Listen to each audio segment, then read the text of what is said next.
with 6 movies again. Awesome. Seems like it's going to be a theme for a while, it looks like. Yeah, we already have 6 movies planned for the next one. And I saw something else. We have access to something else now, which probably will end up on a video eventually, in The Railway Man. We do? Mm-hmm. Oh, wow. I didn't know that. Yep. Yeah, that's oh my god. Maybe I just won't review Bears. You realize we have to, because we have to talk about John C. Reilly being bored and drinking in the... Okay, we might have 7 movies next week, and we'll talk about Bears for like 2 minutes. Woo! That's probably all it'll take. The movie's only like an hour. Yeah. Okay. Our first movie, I don't know what order I'm going in here. I'm just going to go in a random one. We're going to start with Transcendence. Transcendence was often in pre-production getting confused with Interstellar because Transcendence is Wally Pfister's directorial debut, which was news that really excited me. Yeah. Because he is a magnificent cinematographer. And you can tell in the movie. And just recently won an Oscar for Inception. Yes. And he was basically doing a sci-fi movie, an original sci-fi movie. Okay, so he's following in the steps of Nolan, basically. That's good. And I think Nolan's name's on it. I didn't see the Syncopy logo, but I was thinking his name was on it somewhere. Nolan was definitely in the credits. I remember seeing that specifically. And I guess we will, the plot, I didn't really know exactly what the plot was going in. Because, I used to not really care for sci-fi, but as time has progressed, I've gotten more into it, but, when the movie starts, I guess I should start there. Okay. That'd probably be a good place to start. We see Paul Bettany walking around what looks like a deserted Earth, more or less. Like a post-apocalyptic kind of thing. And obviously, technology has died because we see a stoplight that's not working, and we see, like, phones just on the ground in the dirt, and there's a guy using a laptop as a doorstop. So clearly something went down. And Paul Bettany's walking through and he's sadly narrating to us, and then he stares at a flower, and then suddenly we go back 5 years. And then this is when the plot starts. So you have Johnny Depp as this. Johnny Depp and Rebecca Hall as these married scientists. And they're basically giving a lecture on the possibilities of the future and all that shit. And then Lucas Haas stands up in the crowd. I didn't know he was that. I didn't know that one either. Well, it's okay because he's not in for very long. Nope. Just much like Inception. For the greater good. You don't like Lucas Haas? Okay. I'm talking about, yes. So, what happens is Lucas Haas and Kate Mara appear to be a part of this. Were they together? I couldn't really tell. As the movie goes on, I got more and more confused by that, but anyway, and her character in general, but anyway. Yeah, there's a lot of confusion in this movie. Lucas Haas is obviously very angry and very, like, he's very much protesting what Depp and Rebecca Hall stand for. So, this is a long setup. So, after the lecture, they're walking down the hallway, and Lucas Haas is there, and of course, he's armed now. He's packing heat. And he shoots Depp.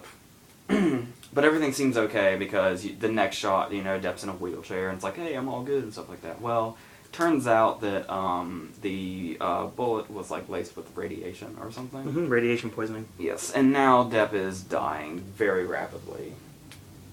So they get this idea to basically try to use artificial intelligence to kind of make him immortal, more or less. It makes less and less sense as the movie goes on, but it has a stronghold of something here. Mm-hmm.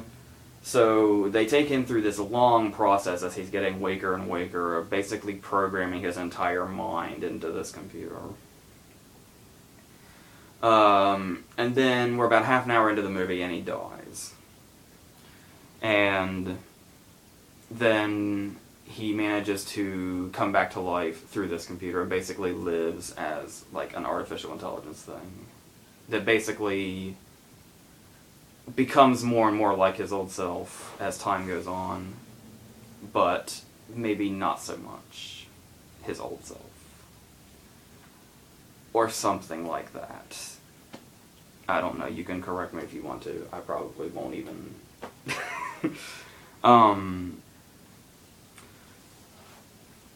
Well, for starters, let's talk about the fact that this is the directorial debut of Walt's sister.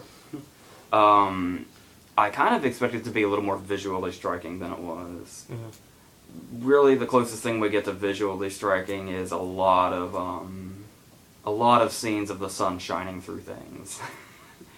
You know, those, you always have that art house movie that has to have the sun shining through tree leaves. Shit like that. There's a lot of shots like that. And it does not have the, I mean, obviously, you want him to be his own thing, but at the same time, there's that constant reminder that he's Christopher Nolan's cinematographer, among many other movies that aren't Nolan. But Nolan's movies have those obvious looks about them that make them stand out. This doesn't really feel that way. I kind of felt, I don't know if it was just Cillian Murphy and the part that he was playing that was stuck in my mind, but the whole look and feel of the movie reminded me of In Time, Andrew Nichols' movie with Justin Timberlake. I like that movie. Nobody remembers it or cares about it, but and I don't know. There's a lot. This movie basically suffers from having a lot of really, really great ideas, and it obviously has this. It could have done great things with what it had, but I know, like you said, and like I've been hearing, I guess it's getting comparisons to The Lawnmower Man, which does kind of. I suppose if you think that way, it kind of goes there, but this is more of a broad thing that they could have done. Pieces of her too. They could have done a lot more with, but it just kind of doesn't go in those big directions. I've always loved Rebecca Hall, so I was really pleased that basically Johnny Depp fans are going to be really upset because Johnny Depp the person's only in it for the first half hour or so. And then he's just on monitors or just his voice. He turns into Scarlett Johansson and her, if you want to go there. So Rebecca Hall's basically leading this movie. Well, okay. There's a really powerful scene towards the beginning. The most powerful scene in the movie, obviously, is when she and Paul Bettany are basically... After he's died and they've spread his ashes. By the way, apparently this big scientist guy only knows 3 people, because when they're spreading his ashes, the 3 main characters of the movie are there. Rebecca Hall, Morgan Freeman, and Paul Bettany, and that's it. This guy only knows 3 people.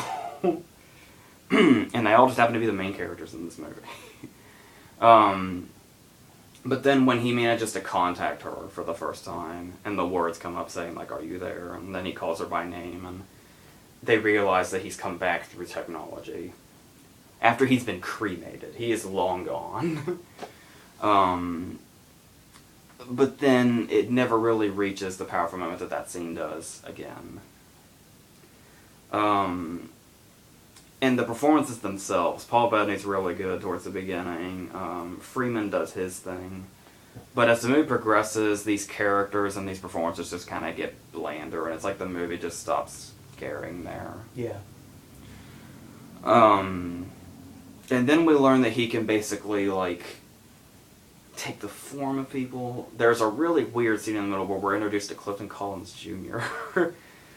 And he's basically totally at random, just practically beaten almost to death. But with this technology, they're able to... we can rebuild him. Restore him, yeah. And he's even better than before. But this also gives Depp the way to take his form. Yeah. Because Clifton Collins Jr. starts talking with Johnny Depp's voice, and Rebecca Hall gets freaked out and doesn't want that to happen. And It's all over the place. Okay. Yeah, as I mentioned, there is some law enforcement, or not law enforcement, but this... I don't know what the fuck Cillian Murphy is in this movie. Like I said, more or less playing his part from In Time. Because basically you bring in everybody that's ever worked with Nolan or has considered working with Nolan is in this movie. Most people forget that Rebecca Hall is Christian Bale's wife in The Prestige. So, I don't know. The parts in this movie that work really, really work, but there's so few of them. And everything else is just kind of... A big problem is the movie gets harder and harder to take seriously as it goes. That's a problem. By the end, it's just... This is ridiculous. And the effects are really shoddy, too. Which is something I wouldn't expect from a guy that's spent most of his career with Christopher Nolan. But... I don't know what happened. I don't know what went wrong. But, yeah. And another big problem is... This is probably kind of spoilery, so I don't know if you want to hear this, but showing you that scene at the beginning of the movie is basically a spoiler. Mm-hmm. Because you basically know exactly where the movie's headed. Because the end of the movie is just them showing that scene frame by frame over again. So, that was weird. I will talk about Depp for a second. Obviously, like I said, if you're a Depp fan, you're probably not going to be pleased because Depp the person's not in it for very much. It's mostly a holographic image of him on a monitor or his voice. Is Max Headroom? So, Depp's performance has been getting panned, is what I heard. Like, people are talking Razzies. Already? But the thing, first off, I think number one, the Razzies don't fucking matter because they just do shit to do shit. Mm-hmm. They would nominate Depp for this just because he's Depp and because they don't like him lately. It'd be a combination with this and Into the Woods is what it would be. Maybe Tusk too if he ends up being in there like he's supposed to. Well, that's gonna be awesome when that happens. Well, here's the thing, though. I didn't think Depp was particularly bad when he was alive. And then, I'm not really sure, I haven't read the review, so I don't know, I just heard the words, Depp's performance is getting panned. Mm-hmm. I saw it in a headline or something, but... I'm not sure how you analyze a performance, if they're saying Depp is bland in the movie, he's playing artificial intelligence. Mm-hmm. I don't think he's supposed to be that charismatic. I don't think he's supposed to be his usual Depp-like self when he's basically playing a computer. You know, because this isn't the same concept as her. It's not. Yeah, it's basically supposed to be his mind in the computer, but he's slowly building. So for most of the movie, he's still fairly just a voice in a computer. He's becoming self-aware, though. Yeah. But, I don't know. I don't know what you would want out of a performance like that, I guess. I think the casting was wrong. I think if you want to cast someone someone as charismatic as Johnny Depp to do a performance like this, I think that was a bad idea. He's a very versatile actor, and a lot more so than people give him credit for. But a performance like this needs to be with someone who's a little bit more one-dimensional. And it kind of, it depends on who you ask lately, yeah, whether Depp has more dimensions or not. But, and then it could have an interesting concept here where there's kind of a line blurred where he might possibly be going over into being an antagonist to this story. Mm-hmm. But that never really... They don't really do as much with that as they could have. So, in short, Transcendence is basically a lot of wasted opportunities with a couple of good moments that should have been in a better movie, I think. So, I don't know. I don't even know who I'd recommend this to. Yeah, because the Depp fans aren't going to like it because there's not enough Depp in it. Or depth, for that matter. Yeah. I don't know. So, maybe if you want to see it out of curiosity, I don't think you'll hate it. It's not a hateable movie. Maybe you will. I don't know. I could see this being one of those movies that people love to pick apart. Yeah. Because I'm sure there's, I don't know. It just keeps going. There's probably a billion plot holes that people who do that can go through and find. But there will not be a spoiler alert for Transcendence. It'll probably be one of those movies. No. Yeah. Spoiler alert. The beginning is the end. Yeah. So, that's pretty much Transcendence in a nutshell. Be my guess. We were in there with a few people that seemed to be okay with it. It was a very strange crowd for that time, and that time of the day, and that type of movie. But I don't know those people, so I don't know what other movies they liked or disliked. So, I don't know. We can go on to our next movie, though. We're all over the place in this video. Okay, our next movie is A Haunted House 2. A Haunted House was one of those movies that immediately got a sequel. This was actually supposed to be out in January, which was when the first one came out last year. But for some reason it got delayed a few months, but it's here now. In the law of the year for horror movies. Yeah.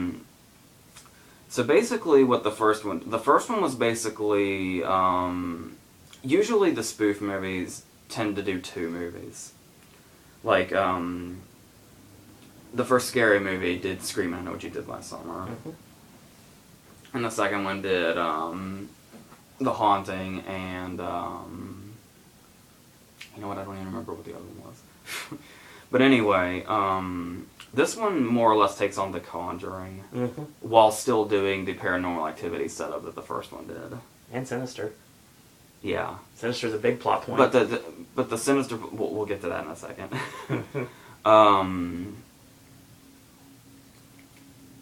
I guess it depends on who you are. I found it a little, I mean, not that this movie requires a lot of concentration or anything, but I found it a little hard to be focused on this movie because I'm sure you won't be surprised at all. In our showing last night at 10 o'clock, A Haunted House 2 was basically, let's all go to the teenager playground. Yeah. So, a lot of talking, a lot of really short attention spans.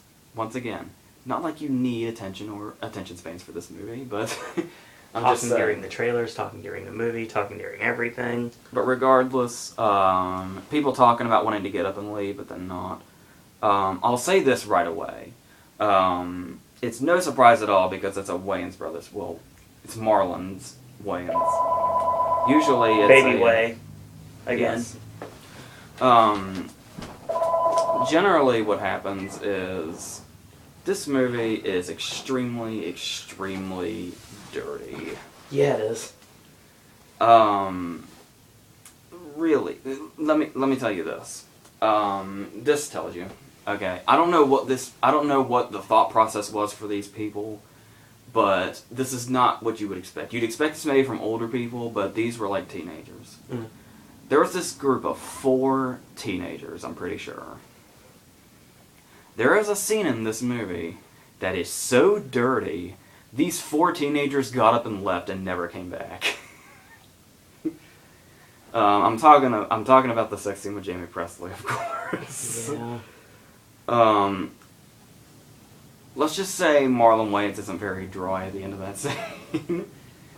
These 4 teenagers, who you would think would bask in this kind of stuff, oh my god, it's so dirty, my parents would kill me if they knew I was watching this, were gone, and they never came back. I think they thought it was something else. That could be. With their infantile minds, I think that they thought it was something else. That could be. So, okay. Okay. This movie just fried my brain. I don't know where to start. Okay. Okay, let me just say something right away. Let me just basically do a bottom line criticism right away before I go into any details. This movie is horrible. Mm-hmm. This movie is really, really bad. But the problem with me is that I have such a soft spot for Marlon Wayans that I can't hate this movie. Because I basically grew up on the Wayans brothers. So did I. I watched their sitcom every night. And I just can't hate... Like, there are things... Basically, Marlon Wayans has a way of just, like, with delivery or with timing or whatever, to where he can still make me laugh even if he's in the worst movie. He does provide the comedy in the movie, I agree with that. So, I couldn't bring myself to hate this movie, but I can just tell by looking at it that it's a bad movie. Mm-hmm. Take, for instance, a scene that they basically redo from the first one. It was one of my least favorite scenes from the first one, and they do it over again in this one. This movie, once again, starts with his dog dying. And much like in the first one, they drag it out and make it this big... Basically, he's losing his mind over it, and they drag it on. It's like the first 5 minutes of the movie.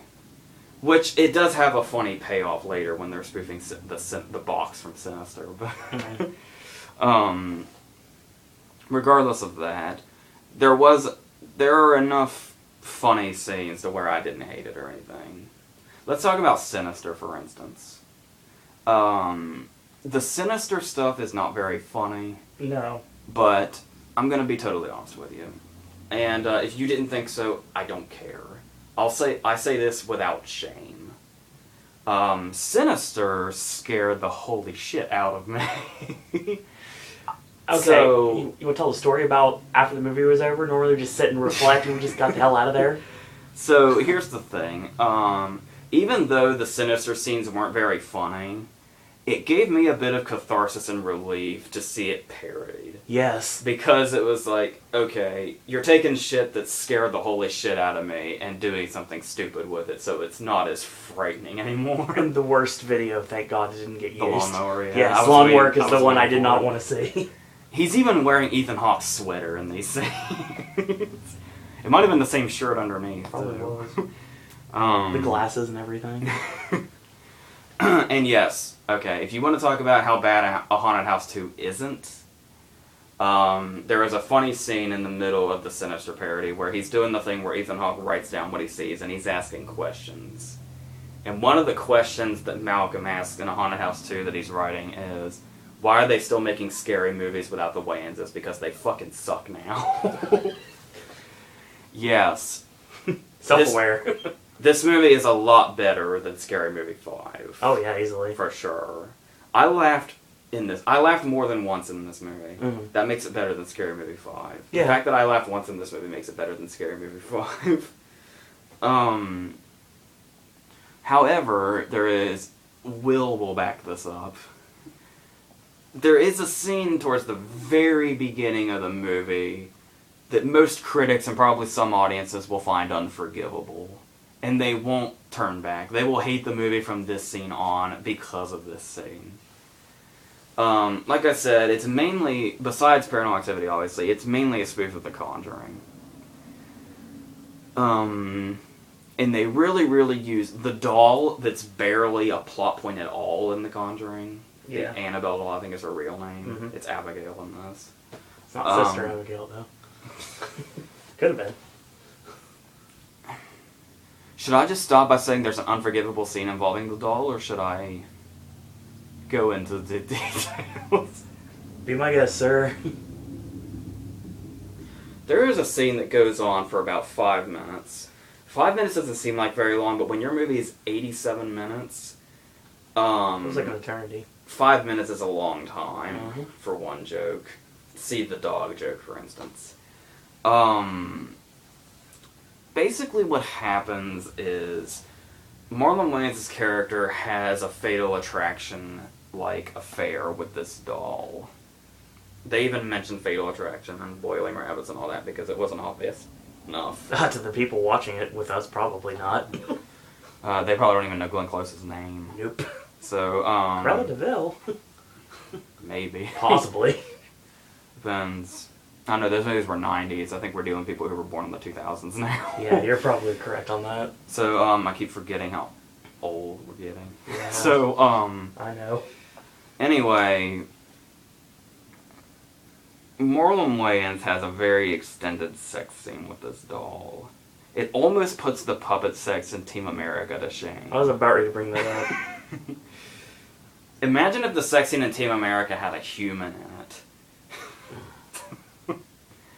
And without the bathroom stuff, at least. Thankfully. That was terrible. That came in later, actually, but it wasn't sex oriented at least.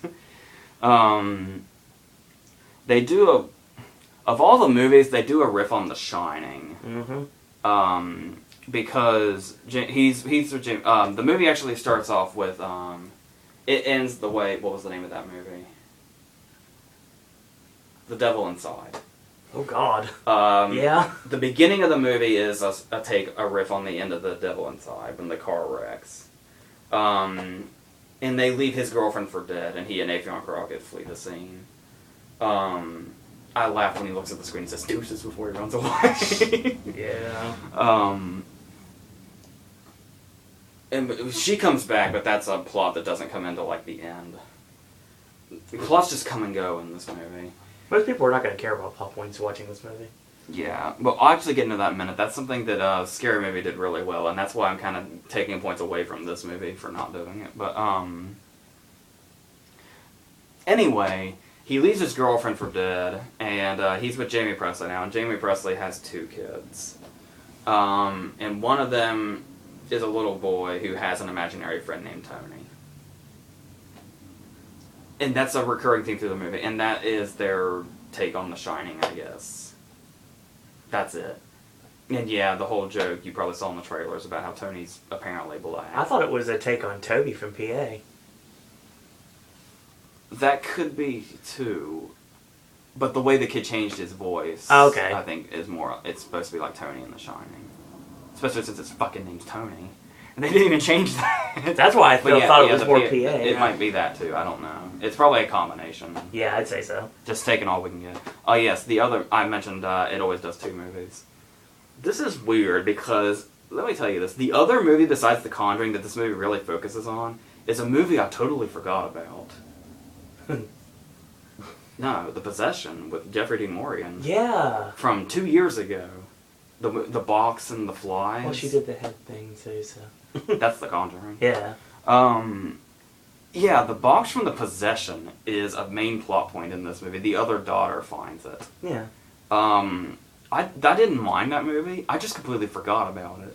And it's really interesting that they went that direction because that movie was already out when the first one came out. Mm-hmm. So it's kind of, I mean, yeah, I do give movies shit for spoofing movies that literally just came out.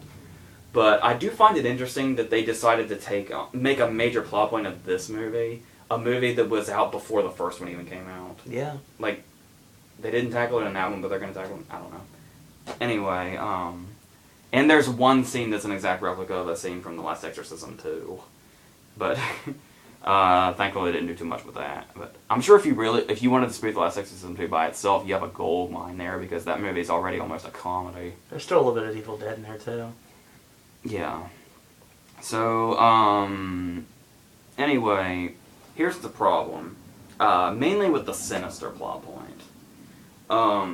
The great thing that they did with Scary Movie, they obviously didn't really do it with 2, but pretty much every Wayans brother has gone on record saying 2 didn't come out the way they wanted it to because the studio was rushing them to get it out a year after the first one came out. Yeah. So they didn't really have any time to work on it. But the first one was obviously really clever and started this whole thing again, basically. Brought back the airplane-style spoof. I'm sure they regret that seeing the movies that have come out lately. Yes. But what Scary Movie did that was so clever was it took the plot points of Scream and I Know What You Did Last Summer, and it did this parody of them throughout the movie.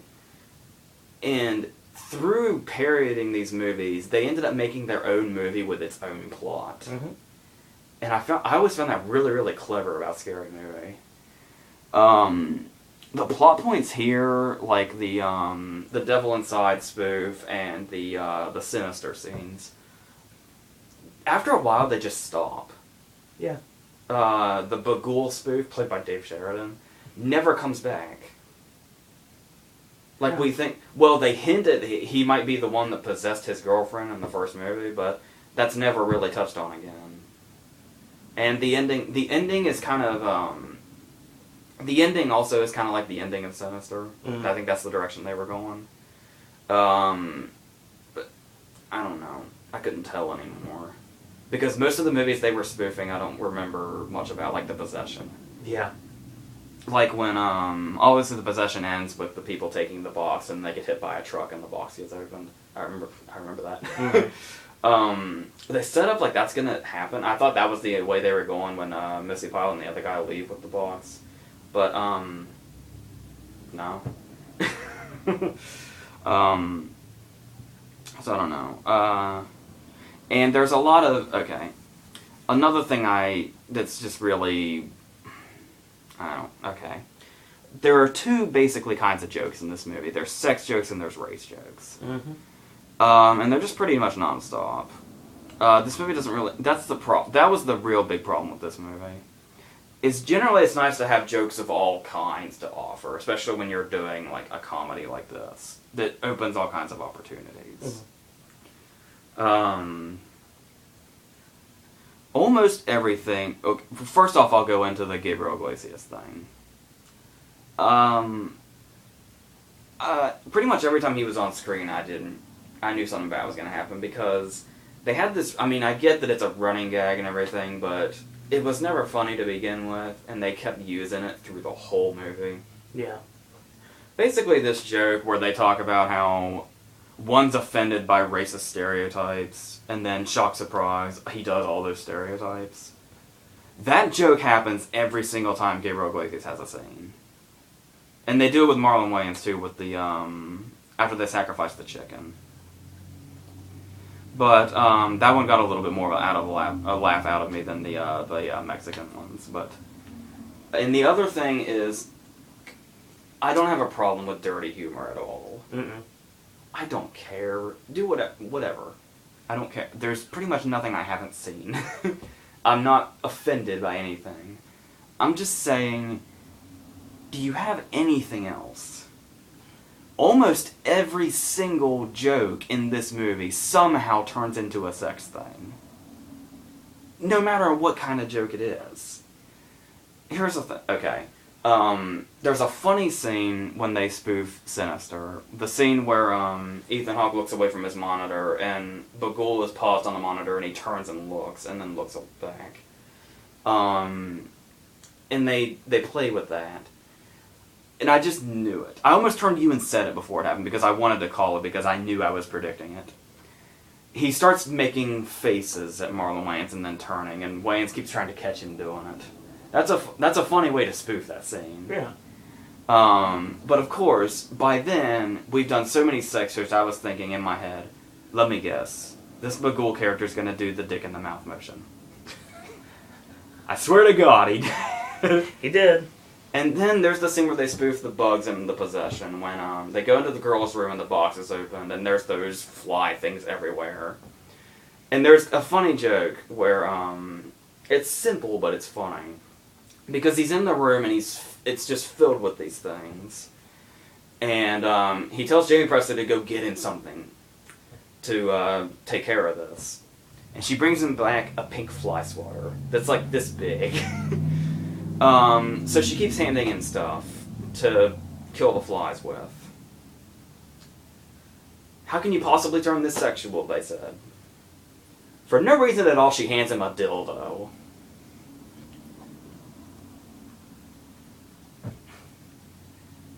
I'm not saying it, okay. I'm not saying it's offensive or anything, I'm just saying... Why? And I'm not saying, don't be dirty. I'm just saying... Was the fly swatter that's way too small not funny enough? And then, they could have just done the fly swatter thing and then cut to him doing the vacuum thing, which reminded me of David Spade and Tommy Boy, by the way. Yes. But no, they had to throw him killing them with a dildo for some reason. And the bug zapper at the end. Yeah, that was funny too. So I like that. Whatever. Fine, Like I said, it's not hilarious stuff, but I mean, if it gets a little laugh out of you, that's the most you can ask for in a movie that's this. Because I warned you at the very beginning, this movie's bad, I promise. Yes. But So when you get those little moments that are just genuine funny things thrown in, something that would have been in something like Airplane, which was the whole thing the Wayans brothers were trying to do, basically, was bring back that style. But I don't know. Yeah, and then there's this joke they use way too much about, obviously the girl has the box. I counted at least 3 scenes where they make the same joke about box is a double entendre, obviously. Yeah. So, the one scene was funny, when the voice is talking to her, and it says to... Yeah. But then they make it a whole thing later.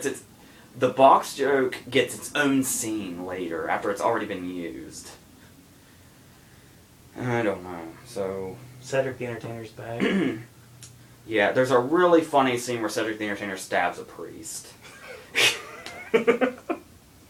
I'll say that. I remember him being the funniest thing about the first one, too. Yep. Even though they milked the Pulp Fiction joke, I still hold that against them. Yeah. Over a year later. I haven't even seen that movie since we saw it back then, but... Yeah, most of this movie just... I don't know. If you're like me and you have a soft spot for anything with the Wayans' name on it, there's probably something in there you can find, like I did. But I mean, they take a cheap shot at Tyler Perry too, so I didn't mind that either. Nope. So, I thought with Jack A. Harris of all people too. And they talk about just talking about how randomly he selects his cast. They say it's Medea Goes to Mars, starring that girl from Fresh Prince. I assume they're talking about Tatiana Ali. Probably. Because I think she said the little girl. I think Karen Parsons is above Tyler Perry movies. So that's pretty much what you have here. A lot of it is there's some if you want to laugh, if you want to find stuff funny, there's some stuff in there, but for the most part, it's surrounded by all the worthless shit. So, yeah, even the teenagers in there were getting bored, so, I don't know. But I think they were just there to fucking hang out anyway, so. Yeah. It just depends on who you are, I guess, if you're gonna find this one. I don't know. It just depends on who you are. Well, we're gonna have a change of pace here, aren't we? Extreme change of pace. Okay. Our next one is a movie you've probably heard about. Because the religious surge is in. Mm-hmm. What is this? Number 4 or 5 now? 4, I think. 4. Fifth one. Fifth one. If you count Noah. Yeah. If you count Noah. Well, if you count Noah, it's 4. This movie is plagued by a ridiculous title. I know it's the title of the book, but we're talking about Heaven is for Real now. I don't even like saying it. That's why I hesitated. Put the Z on the end of it, like American Dreams.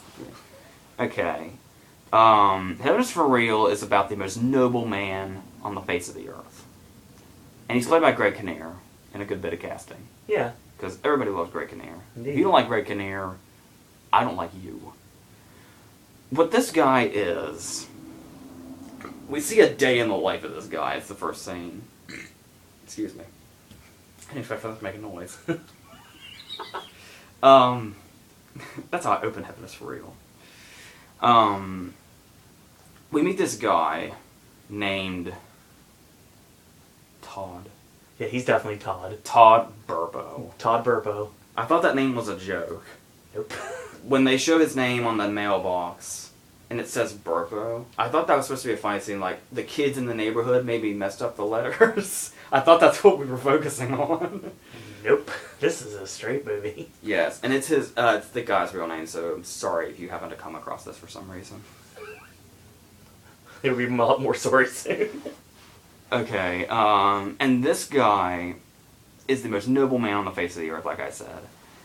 He goes to work. At first I thought he was a construction worker. Mm-hmm. Because he has the truck with the logo, and he goes out, and there's like a bunch of dirt, and there's dudes in vests. I thought construction worker. But we don't really see what is going on in this scene. We just cut to the next noble thing that he does. he's also on top... Oh, wait, before I say that. What his job actually is, he is a firefighter. Yes. That's noble in itself. To be a firefighter. A volunteer firefighter. Not enough for Todd Burpo, though. Todd Burpo gets back in his red truck and keeps on driving. And now, he's the wrestling coach. He is T.S. Garp now. Nice. World according to Burpo. He is a firefighter, and he's the wrestling coach. That is still not enough for Todd Burpo. Todd Burpo is this town's preacher. Priest, pastor, minister, whatever you call them. Is there any difference in those words? I have no idea. Not sure. I'm the wrong person to ask. I have no idea. He is one of those things, or all of those things.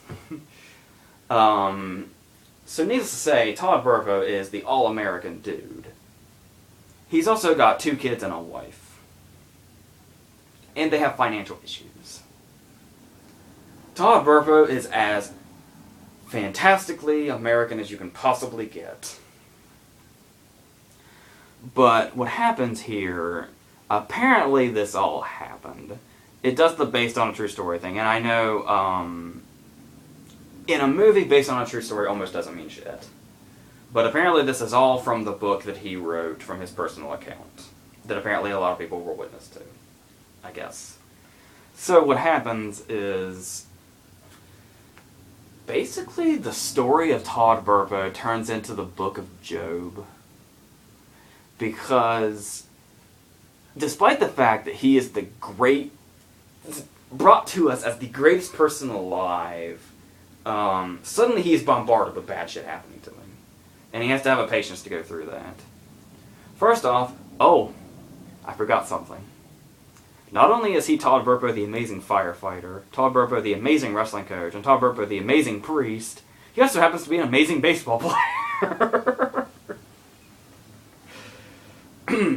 So he and his buddies go out, and his wife too. I don't even know what this was. Was it like a church thing, or was it just something they do, or... It was like a softball game between like the volunteer firefighters and someone else. Yeah, the firefighters. Okay. Oh yeah, well, we haven't even gone into Thomas Hayden Church yet. He's also the great American guy. But Yes. What happens here is one day he's playing baseball, and his wife scores, and Thomas Hayden Church scores, and then he slides into the base. And then dirt takes up the street, and it's like the end of a league of their own. And then we just hear this vicious snapping sound. I was like, Jesus Christ. Pun intended, sorry. And he's got this... The bone is sticking out of his leg. He is screwed. Yeah. He is like screaming in pain. And he goes... And we immediately skip over this. We suddenly go and he's at church and he's doing his thing and he's in the cast and it's 3 weeks later. We know this because he blatantly says, "When I broke my leg 3 Sundays ago." Thank you for that. So we didn't have 3 weeks later on the screen. It's so we didn't have to watch it heal through the movie. It could just be done. Yeah. So they can go on to the next bad thing that happens to him, which is right there, right after he's talked about the 3 Sundays. He grabs himself and he's like freaking out, and then he falls to the ground and he's shrieking in pain again. And I was like, oh my god, what happened? Now he's got kidney stones. And there's a humorous scene where he's passing them. And he's in absolute agony. Despite doing all the amazingly great things he does, this guy is in constant pain for the first half hour of this movie. Emotional and physical. So... he gets to, everything's done now. His leg is healed miraculously, and his stones have been passed. Everything's done. Suddenly, both of his kids start violently regurgitating in the bathroom. Trouble is, the daughter gets better and the son doesn't. And they think it might be appendicitis. So the kid's like on the verge of death. So they drive him out to the hospital. They have this big scene where they think he's gonna die, and he doesn't. He doesn't do the Ricky Gervais thing in Ghost Town. He never dies. He's always alive. He just has a near-death out-of-body experience. Supposedly. Awake. Kind of. I forgot about that movie too. But, because Terrence Howard's in it. Yes. Hayden Christensen actually did a movie after Star Wars. So, basically the big mystery of this movie is whether or not the kid actually went to heaven. Because he pictures seeing Greg Kinnear in one room, he pictures seeing Kelly Riley in the other room, and then he goes to heaven and he hangs out with Jesus. And the angels laugh at him and say... Because he wants to hear We Will Rock You. Yeah, which is something from earlier. Greg Kinnear knows all the words to We Will Rock You, which is amazing. Yes. So the kid comes back and he tells this story, and of course it's the whole... For some reason, everybody in the church who believes in God suddenly questions whether or not heaven exists. I think that's the point of the story. So, that's what it is. And I will give it credit for one thing. This is actually a big thing that it could have really fucked up. But this is something that it actually did right. I guess it depends on who you are. For me, it may not have been that way with you, but for me personally, I didn't feel like this movie was, like, forcing me to believe in something. It pretty much, it keeps all of its focus on its characters, more or less. And it doesn't feel like it's coming out of the screen and saying, I want you to believe in God and shit like that. With Greg Kinnear turning into Uncle Sam.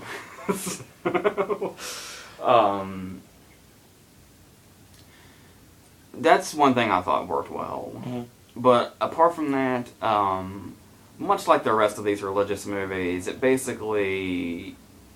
doesn't feel like it should have been a theatrical release. This feels like something you would watch on, like, PBS or something. And I don't know. Obviously it's attracting a lot of heavily religious people. The big theater we were in yesterday was completely full almost. Yeah. It's, movies people were taking their kids to, and there was the kid sitting directly in front of me seemed really into it, like, he was really taking every word Greg Kinnear said, and I was like, if you want to take every word Greg Kinnear says, you should watch, like, insert movie here, I don't know, he's got plenty. I was going to say Little Miss Sunshine, but that's a bad influence. He's not a total bad influence in Little Miss Sunshine, he's just too, yeah. Anyway, I'd much rather talk about Little Miss Sunshine right now than this, but anyway, and it's filled with scenes that are right out of cheesy made-for-TV movies. Take, for instance, the scene when the kid's pretty much about to die. So Kelly Riley gets on the phone and she calls Margot Martindale and she says, call every single person you know and you tell them to pray for, what's the kid's name? Colton, I think his name. Yeah, it's Colton. She says, pray for Colton, everybody. And we get this scene. Now, generally in real life, when you call everybody you know, you'll get maybe, I suppose roughly 50% chance you'll get an answer. Well, and that person might be in the middle of something. But we get this scene where it seems that every single person in this town is praying simultaneously. Up to and including every single one of the firefighters. Somewhere, there is a burning school. And all of the firefighters are gathered in this circle with their heads down praying. Never thought of it that way, but it's very true. And of course, he lives. Once again, this supposedly really happened, so you can't necessarily say anything is too unrealistic, I guess. I don't know, I didn't read the book, I don't know. Movies take liberties. I want to talk about this Thomas Hayden Church character for a second. He too is somebody who pretty much does everything. And it pretty much seems that these four people, you have Greg Kinnear, you have his wife played by Kelly Riley, you have their... for a long time I thought he was his brother. I guess he's just a friend who's Thomas Hayden Church, and you have Margaret Martindale. I'm not really sure how she connects. I keep wanting to... I don't know. Was she related to Thomas Hayden Church's character or something? It was never really mentioned. Because they were always together, too. I don't know. Maybe they have some weird relationship thing or something, but... Because we see a flashback of her son's funeral, which is a kind of somewhat plot point later. And all four of them are sitting together in the funeral. It's like the funeral in Transcendence. How you only had the 3 people at the funeral that were in the movie. These 4 people just travel in a pack all the time. Thomas Hayden Church and Margaret Martindale are always sitting together at church, too. But a relationship between them is never really said, unless I missed it. I don't recall anything. Conveniently enough, he goes to visit church at the bank, and it's revealed he basically needs help because he has financial trouble. Well, it's really, really convenient that Todd Burva has financial trouble right now because his friend to the end, Thomas Hayden Church, says, "Well, I am your banker." Well, that's just great. So you also have time to be the town's only banker and also a volunteer firefighter. Because pretty much everybody in this movie is also a volunteer firefighter. There's no way this town exists. I know it says based on a true story. I know it's based on a book that supposedly really happened. No fucking way this town really exists. Just no way. And yes, this is one of those movies that ends with pictures of the real people. And then, you can hear the people in the audience going, "Oh, people." Audiences eat that shit up for some reason. Yeah. When they see the real people. That drives them fucking insane. That's why I love, I tend to always get a reaction when I point out the real Jordan Belfort at the end of The Wolf of Wall Street. Because people just love the real person thing. And Radio with Cuba Gooding Jr. always comes to mind. When you see old Radio run out to the field, everybody goes, "Oh my god, it's the real Radio!" Sorry. So anyway, it's also worth noting that this movie feels like a trailer for Spider-Man 2. Oh my god, I know. It just so happens The Amazing Spider-Man 2 comes out in a couple of weeks, and Spider-Man is everywhere in this movie. The kid does not go anywhere without his Spider-Man action figure. His room is covered in Spider-Man posters. His goal in life is to touch a tarantula. They did have an actual Amazing Spider-Man 2 trailer before the movie, so this is how they made up for it. Sony better be paying... Sony. It is Sony! It is Sony. Connection! Of course. It all makes sense now. Heaven is Real is a trailer for The Amazing Spider-Man 2. Oh my god. Oh my god. Oh god. Okay. Well, I think that about wraps this up. Okay, for a movie like this, the performances are really good. Yeah. Greg Kinnear's great in this movie. I've always liked him, and he's always great, but he's really good here. Like I said, Thomas Hayden Church will read the phone book, and I'll give him a rave review. Mm-hmm. I've always been indifferent to Kelly Riley. She's fine. I don't think they use Margaret Martindale as well as her talents have, but, Because there's this blatant plot point where she has a son who was killed in combat or something. And they build this up before it even starts, because there's this scene. I thought maybe they were just using it as, subtle character development. But, there's this blatant scene where she's on the phone with Greg Kinnear in a totally unrelated scene. And half of the screen is her on the phone, and the other half of the screen is this little shrine she's made of him that's got, the flag you get at the funeral, and pictures of him in uniform and out of uniform. But yeah, that comes back. So, yeah. That's basically what Heaven is Real is. So, I don't know. It's not, it's not a terrible movie or anything. It's boring, and it's kind of redundant, but, it's not offensive or anything. And it doesn't try to shove anything down your throat or anything. unless you're really sensitive, that kind of thing. So, that's all I'd really say about that. Our next movie is The Raid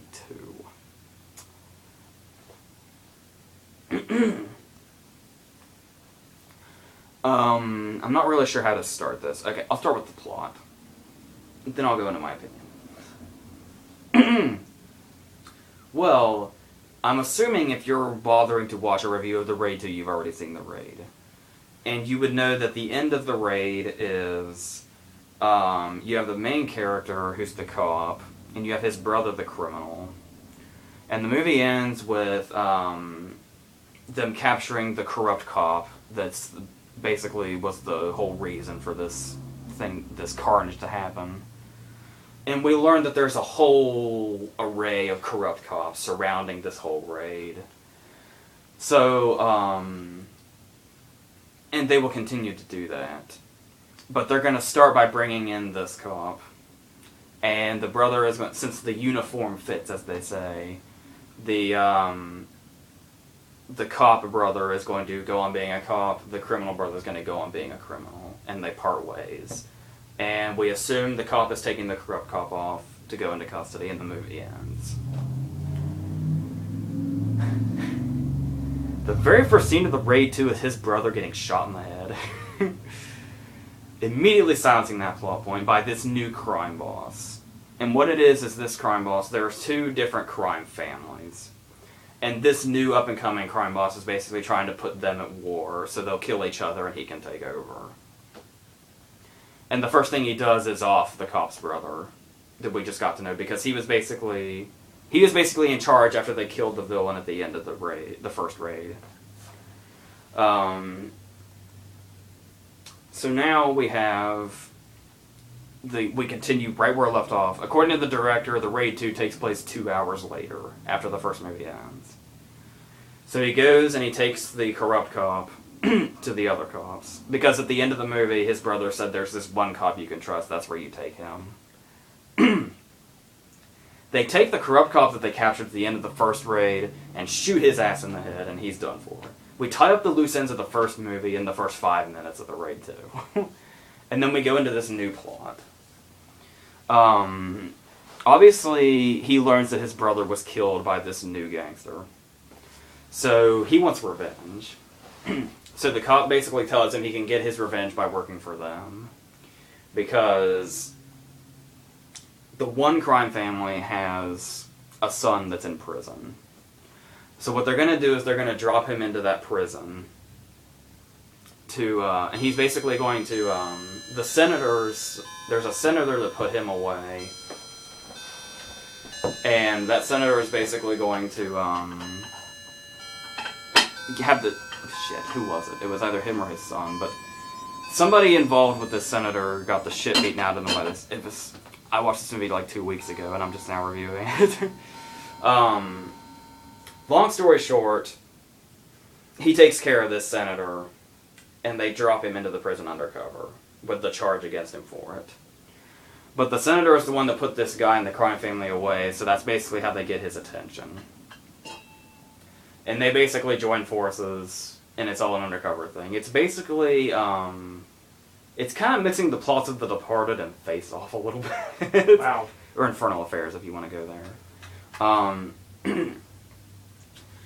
And the plot goes from there, and it gets really...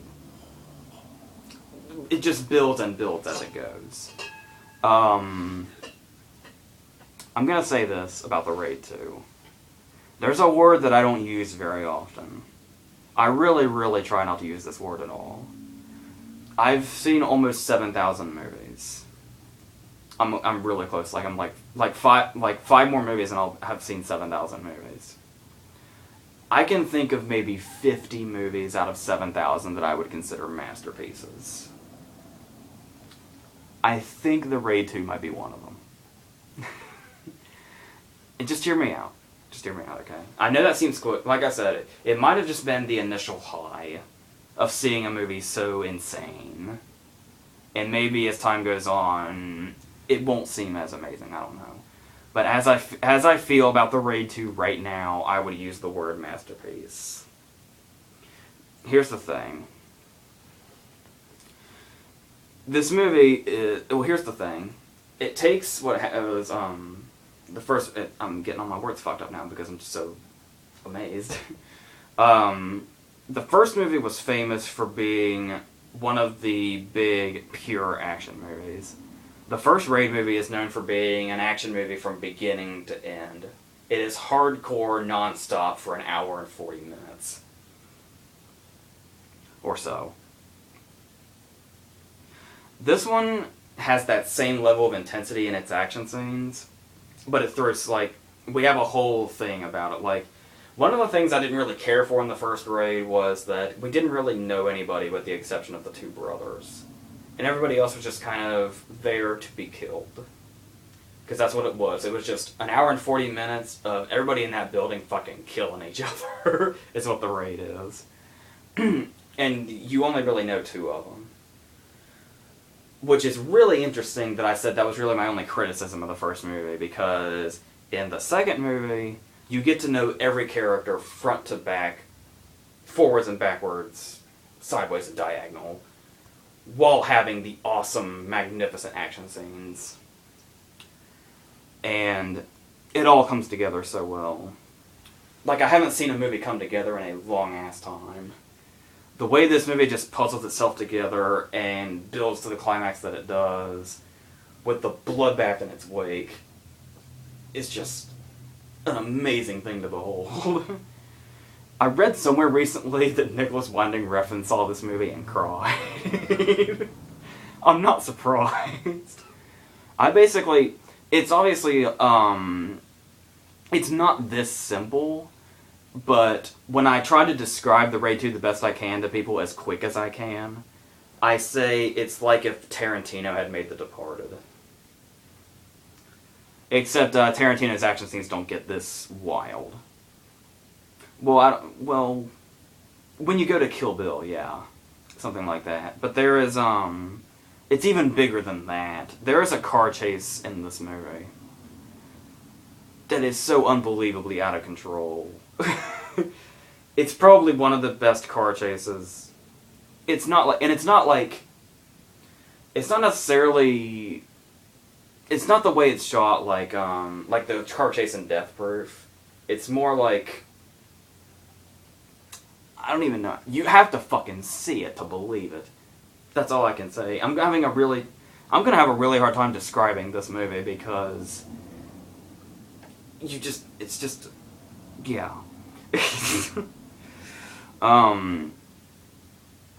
And that's the thing, is they made this big deal about the Raid. When the Raid came out, it was all the rage. Everybody was talking about how it was this big, hardcore action movie like nothing they'd ever seen before. The great thing about that is that magnificent spectacle that was the first movie is a minor setup for this one. They take the minor little plot points that were just kind of vaguely thrown out in the first movie. You could tell he was planning on making this a whole story. They just throw out a couple of plot points in the first one that kind of more or less go unnoticed with all the action going on. And those plot points manage to fester themselves into the entire stories in this movie. And it all comes to a head. Like this, he's actually planning a third one, but this one comes to a point. I mean, there's still things that need to be done, but this movie has a beginning, middle, and end. So, I'm curious to see what he does. There are two assassins in this movie that I think will be, they're more or less the Boba Fett of this movie, I guess, except they do a lot more. Where they'll be, they might be really, really talked about when it comes to the movie, even though they're not there very long.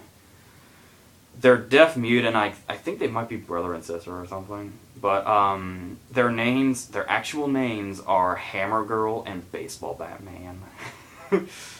And that's exactly what they do. There's, like, a scene devoted to them just killing the shit out of people. Him with his baseball bat and her with the claw ends of hammers. There are whole scenes devoted to this. And just... Normally in a movie like that, you would think that's an awful lot just to set up two characters that more or less just come back in the end. But these action scenes are so perfectly crafted. It's like, to get pretentious on you, it's like an art form, these fights. It's also worth noting the guy that played Mad Dog, and this might confuse people, but if you might not notice, I don't know. The guy that played Mad Dog, which is one of the main villains in the first movie, comes back in this movie as a new character. A minor character, but he's really important.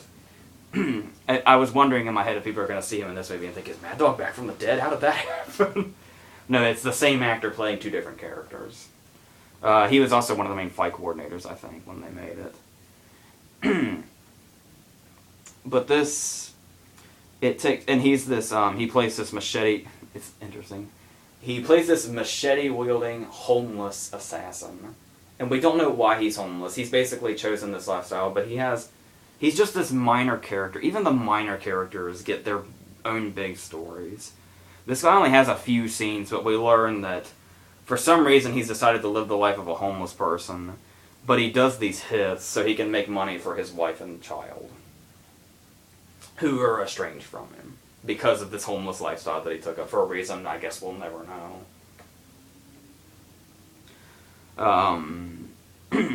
But this, it does everything that a sequel should do. It doesn't just rehash the first one at all. It feels like two totally different movies.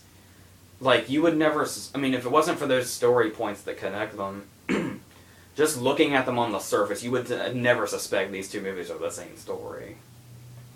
It just takes the little things from the first one and just builds them into greater things. And it actually gives... You would think... a lot of people complain about mindless violence. But in actuality, they have... The storylines in this movie... The storylines in this movie, or dare I say this... They almost feel like they're right out of Shakespeare. And that actually gives, like... All the extreme violence you see in the movie actually has a greater purpose because of the depth of those stories. And the impact that they have. And it just takes it in... They just go in different directions that they use this movie to its full extent. It's 2.5 hours long, but they use every single goddamn second of it. I promise. I don't know how many seconds are in 150 minutes, but a lot. And everything in this movie has some kind of meaning. There's nothing in there I would have taken out in 2.5 hours. So, some critics complained that there were actually a couple of critics that complained it's the most violent movie ever made, is what they said. I can't think of anything off the top of my head, but I feel like I've probably seen things that are more violent than this. But it is really fucking hardcore. Especially as it gets to the end and the bloodshed gets more and more and more. But this... I cannot think of a single thing that is wrong with this movie. Nothing. And it just gets... And just as you think one scene is like what will possibly be the peak of this movie, it somehow manages to constantly top itself over and over again throughout the entire 2.5 hours. Which is unbelievable the way some of these scenes are, because just when you think the movie can't get better, the next scene will prove you wrong. And it goes all the way like that until the end. And the end is... I won't even go into it. The end is just perfect. This whole movie is fucking perfect. I can't think of anything wrong with it at all. So... I hope I haven't built it up too much or overrated it for you. So... that's... More movies need to be like this one. That's all I can say. Just, I cannot fucking wait to see it again. And again. There'll probably even be stuff in there that I didn't even catch before. So, yes. I don't think I haven't been this excited in a long time to see a movie for a second time. It's just, I can't explain, you just have to see it to believe it, and if this is your kind of thing and you saw and liked the first movie, even if you didn't care for the first movie, this one is so different, I don't think you have to like the first movie. So, yeah. I can't think of the last movie I recommended this much. Probably Django, but before that I couldn't tell you. Our next movie is a bit of a surprise, actually. I've also been hearing good things about it after I watched it, and I was surprised. Our next movie is 13 Sins, which is an interesting... It sounds like something that's probably happened before, but the execution, no pun intended, is pretty original. Basically, it's this guy... It's basically... I was a little surprised. It does have... 13 Sins has this problem where it can't really escape looking like a straight-to-DVD movie. It has like the effects and the performances and just the look of a straight-to-video movie. But our main character is Mark Webber, I think is his name. 90s kids will know Mark Webber as the guy from Snow Day. This might be the first movie I've seen he was in since Snow Day. And that was, I don't even know how many years ago, 15 or something. And he's a guy who's basically, he's married, they're about to have a baby, and he has a younger brother that he has to take care of. And he has a dad who basically is in a home and doesn't really do anything. And he thinks he's going to get promoted, and he's going to be able to pay to be able to do all of this. Raise a baby, take care of his brother and his dad. But instead of getting promoted, he gets fired. So, everything's going down the shitter, and everything is going wrong. And then he gets this call in the middle of the night. He's sitting in his car. He hasn't told anybody what's going on. And he sees this fly in his car.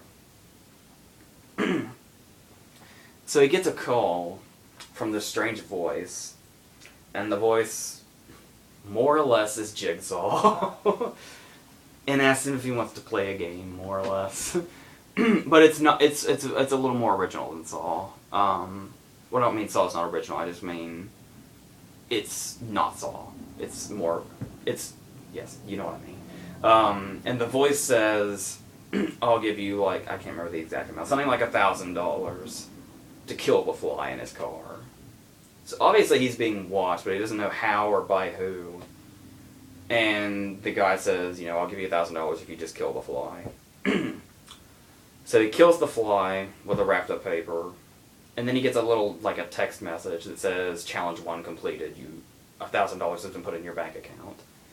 So he goes home and he looks in his bank account, and it's true. And that scene follows up with, "You'll get even more money if you eat the fly." And each time he does a task, the greater the amount of money is. But the more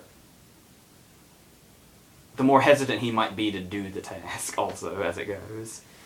And obviously he has to do that 13 times, which is where the movie comes from, the title comes from. So it's a very interesting concept, and they actually executed really well. I was really surprised. Because they actually take the time to set up this character. So it's not just like this is just some random dude we're gonna watch this happen to. We get a nice good 15 minutes or so introduction to him before the game ever starts. And it really helps, when you really know the character well, that really is good for the suspense.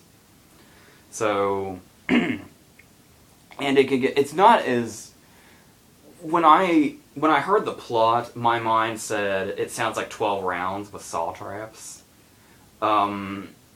It does have gore, but it's not as extreme as a Saw movie. And there's not as much gore as you would think. Some of the tasks are like one of the tasks is he and his girlfriend and her parents are having lunch at the park. And that's when he gets called. And he has to do it, like, right then. He can't just, like, prolong it or anything. And if there's a task that he won't do, he loses all the money, and the game just ends. But obviously he needs the money, so... Like I said, it's not all gore. One of the scenes is they're at the park with her parents, and he gets the call right then, and the voice says, make a child cry.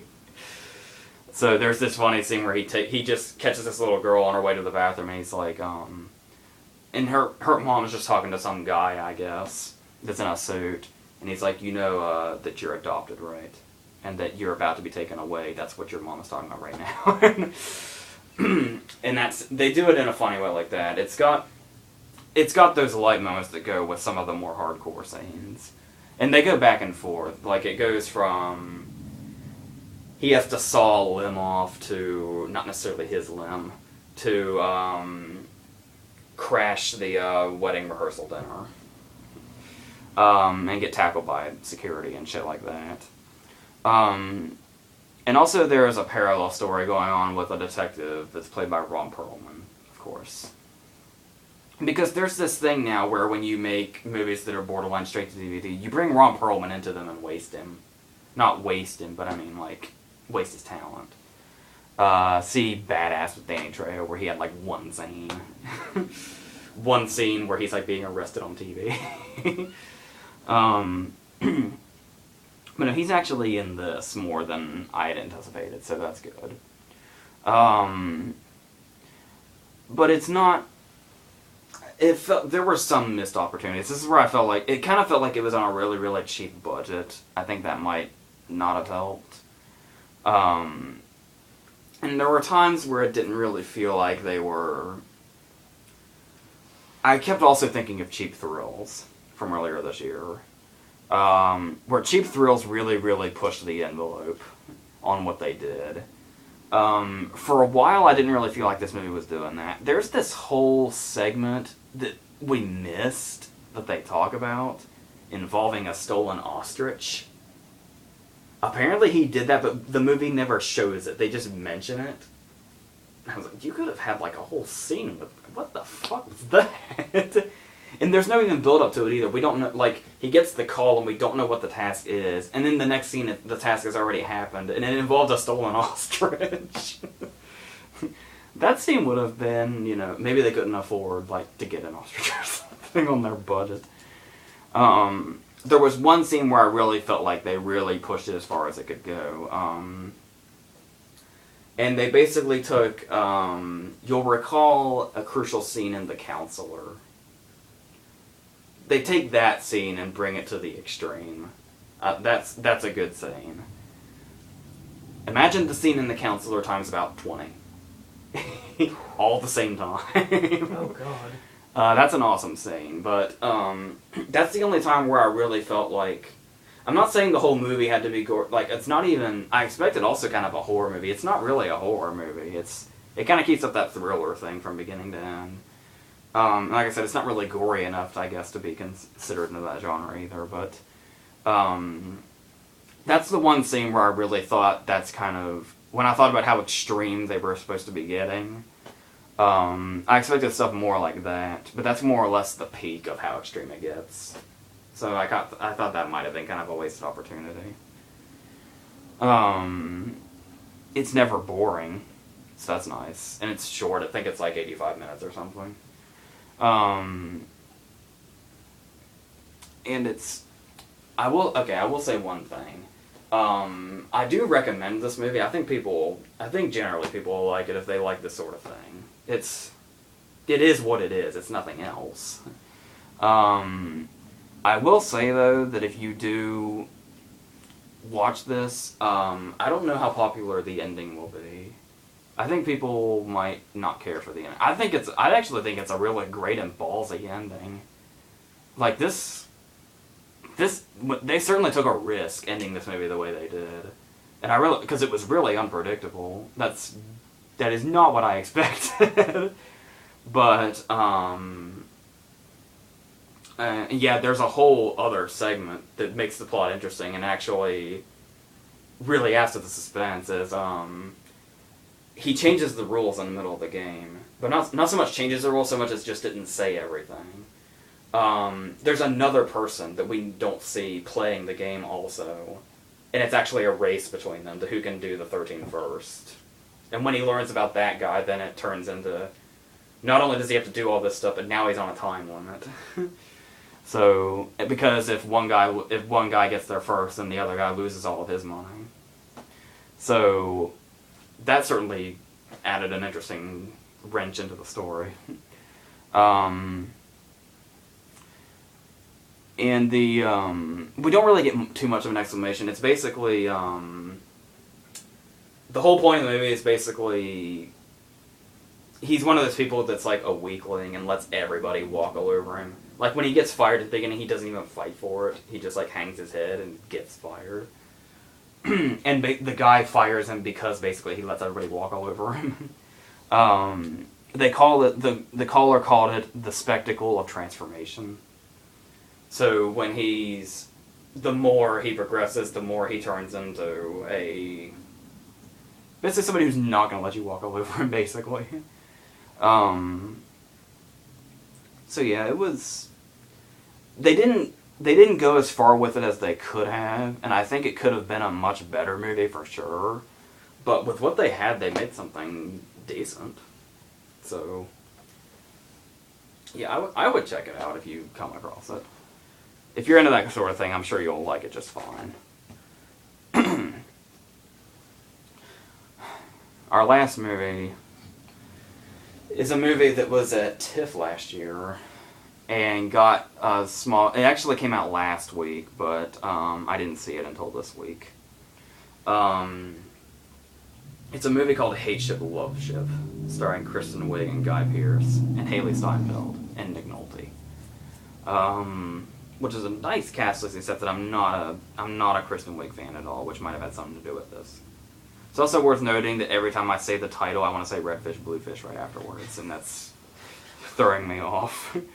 What Hateship Loveship is, it's a tongue twister. What it is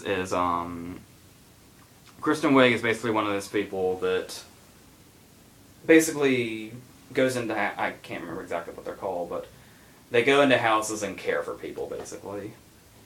And the woman that she's caring for dies. So she's basically out of a job. So she gets a job taking care of Nick Nolte's house, basically. And it's his son-in-law, I think, that is Guy Pearce. And Guy Pearce's daughter, Haley Steinfeld. Well... Guy Pearce plays one of those characters that basically hits on everybody. Even though he's got a girlfriend that's Jennifer Jason Leigh, and they hang out, and they're drug addicts at this shitty apartment. But one day when she's getting settled in, Guy Pearce is there, basically doing what he does, freeloading, basically. And he kind of somewhat flirts with her a little bit. And then he leaves her a little note that says, you know, whatever. And she takes it a little too seriously. I'm going to say this right now. Whether or not you like this movie depends on whether or not you think Kristen Wiig's character is fucking creepy. Considering I'm not much of a fan of hers anyway, I was probably never meant to be a fan of this character. But what happens is, she's also a victim, because you have Haley Steinfeld and you have her friend. I can't remember the actress's name, but it was the girl that was friends with Adrian Brody in Detachment. And they do this cruel trick where she basically is going to write a letter in response to Guy Pearce that basically is flirty with him, because she's interested in him. She doesn't know about Jennifer Jason Leigh or anything.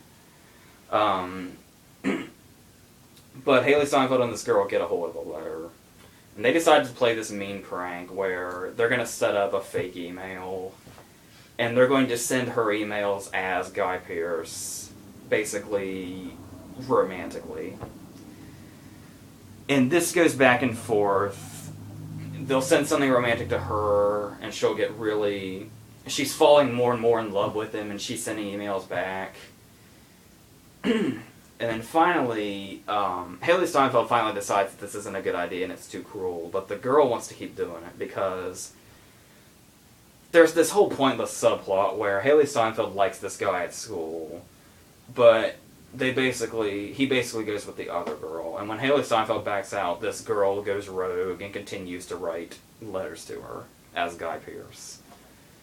And finally, the letter is, come to my apartment and we will do romantic things. So she basically breaks into Guy Pearce's apartment and he's really sick right now. So she basically takes care of him. He doesn't find it weird that she broke into his house. But then there's the big heartbreaking moment. It's revealed really early that he doesn't even have an email. And she learns this. So she realizes the prank. But he takes her in anyway. And after a while, the Jennifer Jason Leigh subplot is over because it's like what happened to Blues Morris Color. 1 minute, Guy Pearce is with Jennifer Jason Leigh. The next minute, we never see Jennifer Jason Leigh again, and Kristen Wiig is moving her stuff in. They could. I mean, I obviously we know what happened, but I mean, at least a breakup scene, at least. So anyway, if Kristen Wiig's character isn't creepy and unlikable enough, it turns out that the furniture she's moving in is not hers. It's the antique furniture from Nick Nolte's house that she stole from him after he gave her a job. So, and then the movie turns into this weird love story between them. And that's what it is. We totally, even though the whole movie started there, we totally abandoned Haley Steinfeld's subplot. We barely see her once we get midway through this movie. After the whole build-up with her and that thing. We never really hear about that again, her and the whole guy and the girl thing. So anyway, and yes, if she's not weird enough, there is a scene in this movie where Kristen Wiig makes out with a mirror. Totally at random. I don't know. But anyway, and yeah, there is a scene where she kisses Guy Pearce while he's sleeping. This is the character we're supposed to like, I think, and want to be happy. Okay, the only way... normally, I could say the movie's leaving it open for you to feel about this character the way you want to feel about this character, but, the thing that tells me we're supposed to like her is the ending. This movie has a happy ending. This really, really forced and last minute, by the way.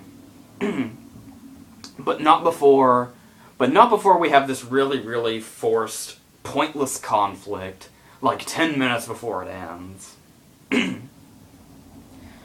But, whatever. And there's also a subplot where Nick Nolte and Kristen Lottie, I think her name is, have a love story. I don't know, this movie has no focus whatsoever. And the whole movie is just fucking weird. I don't know. When I went into it before I knew anything about it, I was expecting probably something like Kristen Wiig's movie from last year, Girl Most Likely, which was fucking an abomination, except for Matt Dillon. But, it's not as bad as Girl Most Likely, but this movie's fucking weird in a bad way. And just really off. Something's not right about this movie at all. So yeah, if you had even heard of this movie, which I don't even know, I don't know, I would avoid it. So that's me as a non-Kristen Wiig fan, so I don't know what anybody else would say. So I think that's about it. Alright, we're going to run our normal recap here. Transcendence, would you recommend it? I don't know who I recommend that to. A Haunted House 2? Not really, no. Heaven is for Real? if you're heavily religious and stuff like that moves you, I guess. Which is what I say about all of them. Yeah. Do I even need to mention the Raid 2? 13 Sins? Yeah, I think people who watch it will like it, I think. And Hateship Loveship? No. Alright. So, I think that's about it here.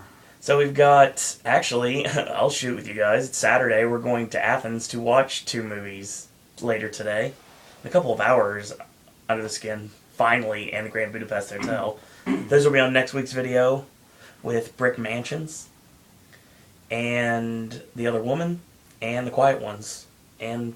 Probably 2 minutes of Bears, I guess. It looks like we're probably going to be reviewing Railway Man. Yeah. And Bears. So, it's going to be a fun video next week. Versus, we go to war tomorrow on Easter Sunday, so... AJ, any parting words? That's it.